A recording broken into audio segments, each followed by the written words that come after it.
குருவே சரணம் நிகழ்ச்சியில் தற்போது நாம் தரிசித்து கொண்டிருக்கக்கூடிய மகான் பொன்மார் சித்தர். பொன்மார்ங்கிறது சென்னையில் இருக்கக்கூடிய ஒரு கிராமம். மேடவாக்கத்திலிருந்து சுமார் 9 கிலோமீட்டர் தொலைவில் இருக்குது. தாம்பரத்திலிருந்து சுமார் 15 கிலோமீட்டர் தொலைவில் இருக்குது.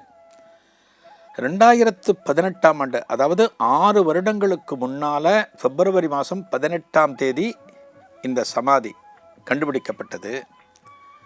அதனால் இவருக்கு குரு பூஜை என்றைக்கு அப்படின்னா, என்றைக்கு இந்த சமாதி இருக்கிற இடத்த கண்டுபிடிச்சாங்களோ அன்றைக்கி தான் குரு பூஜை, மகா குரு பூஜை.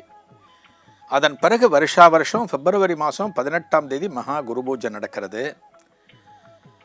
இந்த சித்தருடைய சமாதிக்கு பக்கத்தில் இந்த கோவில் இருக்கிறதுனால, சக்திபுரீஸ்வரர் சக்திபுரீஸ்வரி ஆலயம் இருக்கிறதுனால, ஒரு காலத்தில் இந்த கோவிலுடைய ஒரு அங்கமாக இந்த சமாதி இருந்திருக்கலாம் என்று சொல்கிறார்கள்.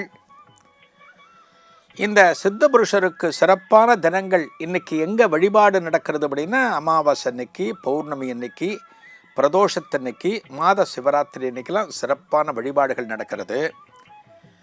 இந்த கோவிலை பார்த்தாங்க அப்படின்னா, இந்த கோவிலில் பாண்டியர்கள் காலத்தில் சில கட்டுமானங்கள் நடந்திருக்கலாம் என்று உறுதியாக சொல்லுகிற அளவுக்கு அவர்களுடைய மீன் சின்னங்கள் ஆங்காங்கே காணப்படுகிறது. இந்த கோவிலில் இருக்கிற சிற்பங்கள், இந்த கோவிலுடைய கலை நேர்த்தி, இவற்றையெல்லாம் பார்த்தோம்னா ரொம்ப ஆச்சரியமாக இருக்குது. இப்படிப்பட்ட ஒரு ஆலயம் இந்த பகுதியில் பாண்டிய மன்னர்கள் அவர்களால் அந்த காலத்தில் நிர்மாணிக்கப்பட்டிருக்கிறது. பாண்டியர்களுக்கு பிறகு நாயக்க மன்னர்களும் இந்த ஆலயத்திற்கு திருப்பணி செய்திருக்கலாம் என்று சொல்லப்படுகிறது. ஒரு கோவில் அப்படின்னா, இந்த கோவிலுக்கு வரலாறு அப்படிங்கிறது தலபுராணம், தல வரலாறுன்னு சொல்கிறோம். பல கோவில்களுக்கு நம்மக்கிட்ட டாக்குமெண்டேஷன் கிடையாது. பல கோவில்களுக்கு கிடையாது. பல புலவர்கள் பாடியிருப்பார்கள், நாயன்மார்கள் பாடியிருப்பார்கள். அந்த பாடல் வரிகளை கொண்டு அந்த பெருமானை பற்றி ஓரளவு தெரிந்து கொள்ளலாம். எல்லா கோவிலுக்கும் அப்படி இருக்கான்னா கிடையாது. இங்கே பாருங்கள், ஒரு காலத்தில் இந்த கோவிலும் இந்த சமாதியும் ஒன்றா இருந்திருக்கான். கோவிலுக்கு பக்கத்திலே சமாதி காணப்படுகிறது. இப்போத்தான் ஒவ்வொரு தகவலாக மெல்ல மெல்ல மெல்ல வந்து கொண்டிருக்கிறது. அதாவது சித்தர் விருப்பப்பட்டிருக்கிறார், இந்த காலத்தில் தன்னை வெளிப்படுத்தி கொள்ள வேண்டும் என்று தீர்மானித்த காரணத்தினால் அவரை பற்றி தெரிய வந்து இன்றைக்கு பக்தர்கள் வந்து கொண்டிருக்கிறார்கள். இந்த கோவிலில் ஈஸ்வரன் சக்திபுரீஸ்வரர் கிழக்க பார்த்துருக்கார், அம்பாள் தெற்க பார்த்துருக்கார், இந்த பொன்மார் சித்தர் வடக்க பார்த்துருக்கார். வடக்கு திசை பார்த்து ஒரு சித்த புருஷர் அமைந்திருப்பது அப்படிங்கிறது பலவிதமான பிரார்த்தனைகளை நிறைவேற்றக்கூடிய இடம் அப்படின்னு சொல்கிறாங்க. இந்த குழந்தைங்க படிப்பு, குழந்தை வேணும், இதெல்லாம் இந்த இடத்துல நிச்சயமாக நிறைவேறும் என்று சொல்கிறார்கள். அமாவாசை அன்னைக்கு சொன்னேன் இல்லையா, அவருக்கு வழிபாடுகள் சிறப்பாக நடக்கும்னு. அமாவாசை அன்னைக்கு இவர் இந்த இடத்துல ஒரு கஞ்சி பிரசாதமாக கொடுக்குறாங்க. கஞ்சி, இந்த சித்தபுருஷருடைய நிவேதனம் எதுன்னா அவல் மற்றும் கஞ்சி அப்படின்னு சொல்கிறாங்க. அதாவது ஒரு கோவிலில் கிடைக்கக்கூடிய ஒரு துளி பிரசாதம் அப்படிங்கிறது ஒரு மனிதனை புனிதமாக்கக்கூடியது இல்லையா? கோவிலில் பிரசாதம் எவ்வளோ தருவாங்க? ஒரு பொங்கல் தராங்கன்னா, ஒரு கல்யாணத்தில் கொடுக்குற மாதிரி ஏதோ ஃபங்க்ஷனில் போனால் அள்ளி வைப்பாங்களே, அப்படியே பிரசாதம்ங்கிறது இத்தனோண்டு.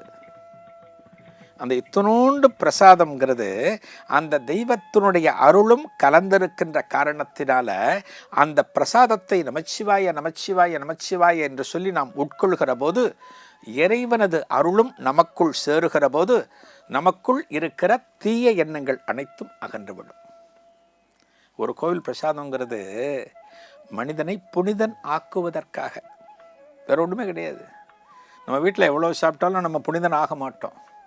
ஒரு கோவிலில் பிரசாதம் கொஞ்சம் சாப்பிட்டோம் அப்படின்னா அது நம்மை மாற்றிவிடும். இந்த இடத்துல என்ன பிரசாதம்? கஞ்சி பிரசாதம். அதுதான் பிரசாதமாக கொடுக்குறாங்க. இப்போ பார்த்தீங்க அப்படின்னா, இந்த சித்தபுருஷர் வெளியில் வந்துட்டார் இல்லையா, பொன்மார் சித்தருங்கிறவரை பற்றி தெரிய ஆரம்பித்தாச்சு.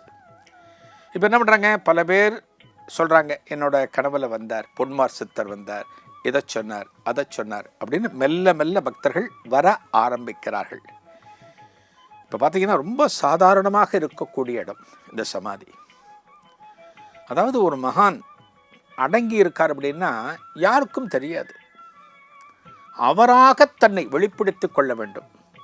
இப்போ வழிபாடுங்கிறது தொடர்ந்து நடைபெறாவிட்டால், அந்த சமாதிக்கு குரு பூஜை ஆராதனை எதுவும் நடைபெறாவிட்டால் அது எப்படி தெரியப்படுத்தப்படும் அப்படின்னா அந்த சித்த புருஷர் விரும்பினால் மட்டுமே. இதுபோல் எத்தனையோ சமாதிகள் இருக்கலாம் இந்த பாரத தேசத்தில், எத்தனையோ மகான்கள் யாருக்கும் தெரியாமல் அடங்கி இருக்கலாம். அவர்களை பற்றி தெரிய வர வேண்டிய வேளையில் மட்டும்தான் தெரிந்து கொள்ள முடியும். அப்பேற்பட்ட ஒப்பற்ற சித்தராக இந்த பொன்மார் சித்தர் விளங்குகிறார். அந்த பொன்மார் சித்தரின் பரிபூர்ணமான அருள் அனைவருக்கும் கிடைக்க வேண்டும் என்று இந்த நேரத்திலே பிரார்த்தனை செய்து கொள்கிறேன். நாளைய குருவே சரணம் நிகழ்ச்சியில் நம்ம தரிசனம் பண்ண போகிற மகான் திருக்கச்சூர் சத்குரு குழந்தைவேல் சுவாமிகள். திருக்கச்சூர் அப்படிங்கிறது எங்கே இருக்குது? செங்கல்பட்டுக்கு பக்கத்தில். அந்த மகானை நாளைய குருவே சரணத்தில் தரிசிக்கலாம். நன்றி, வணக்கம்.